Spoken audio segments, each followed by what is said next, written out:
Sorry I'm late. Did you forget to set your alarm clock?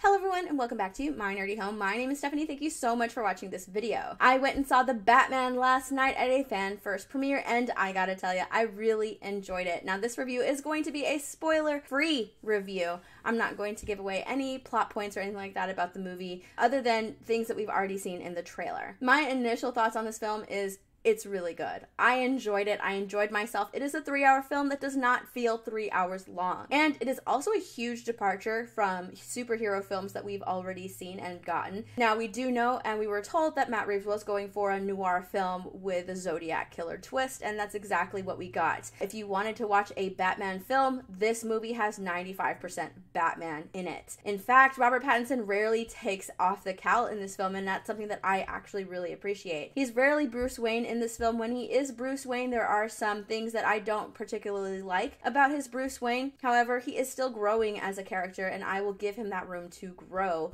as Bruce Wayne as well. It doesn't feel like he has kind of grasped that he does have to wear two different masks, one as Bruce Wayne and one as Batman yet. This is a year 2 Batman, so it looks like he prefers being Batman over going out and acting as Bruce Wayne. Robert Pattinson in this film, he does give a really good performance. I buy him as the Caped Crusader. I buy him as Batman. He towers over a lot of people. He's very intimidating in this film, and he wants to intimidate through fear, and in that he succeeds. He is working with Jim Gordon in this film, who's played by Jeffrey Wright. I don't really particularly see the point of Jim Gordon being race swapped in this film. Jeffrey Wright gave an okay performance. It was fine. There was nothing that stood out in the character of Jim Gordon, other than the fact that he does work and has a relationship with the Batman. And he does take crap for it as well from his fellow officers, from his bosses. He takes crap for that relationship. People still don't fully trust this Batman. He's not 100% trusted by the GCPD. There's also an arc with that as well throughout the movie that I can appreciate too.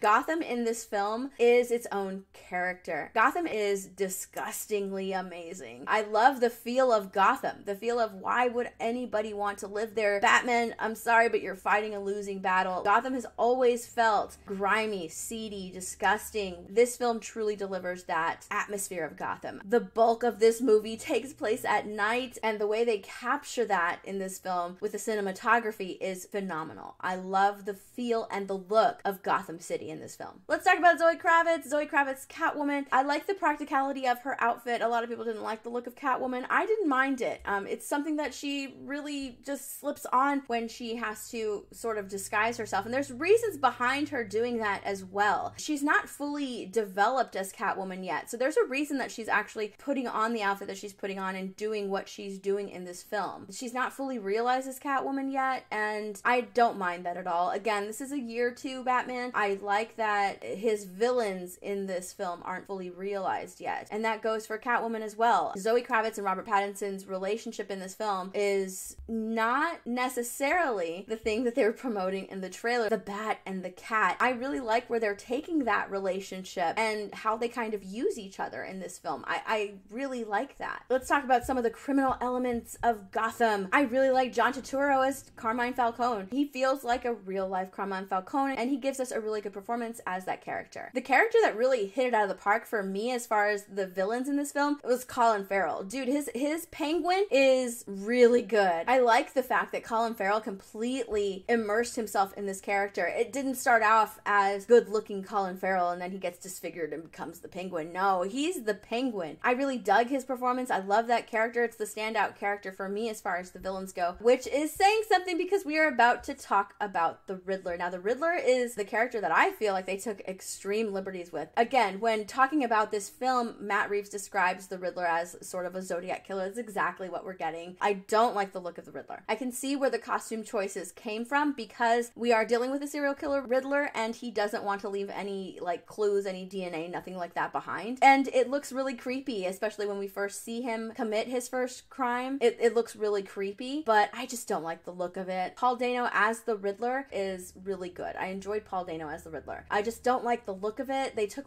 huge liberties with the Riddler, and that's one of the characters that I was most looking forward to. But the fact that they kind of turned him into almost an extremist, it didn't really sit well with me. This Riddler fit really well into the story that they were telling, and while Paul Dano gives an exceptional performance in this film, I just don't really like the overall look of the character. Andy Serkis as Alfred, I wanted more of that. I don't feel like we got enough of Alfred in this film. It was a lot of Batman, and it's fine. In a movie titled The Batman, you're getting a lot of Batman. But with that, you should also be getting a lot of Alfred, and I think that it's missing. For what he contributes to the film, it's done really well, and it just left me wanting more. Like, why wasn't there more Alfred in this film? That's good in a sense that if they continue to move forward with more Batman films, we're gonna get more Alfred, and that is something that I really want to see. Alright, the most controversial casting in this film was Robert Pattinson as Bruce Wayne and as Batman. I thought he killed it. Robert Pattinson did an excellent job in this film because he's under the cowl so much, because you get so much Batman in this film. You kind of forget that it is Robert Pattinson in the role. His Batman voice is really good. I dug it. Because he's under the cowl so much in this film, Robert Pattinson had to emote a lot with his eyes, and there's a lot of focus on that, and I really enjoyed that. You can really feel what Bruce Wayne is feeling under that cowl. I like his bat suit as well. It's extremely tactical. Everything that he wears has some sort of purpose, with the exception of one thing that he does wear. Everything else on him that he does wear is tactical. It serves a purpose. There's nothing that he wears, there's nothing that he has on that is not useful, and that down to his cape, everything has a purpose.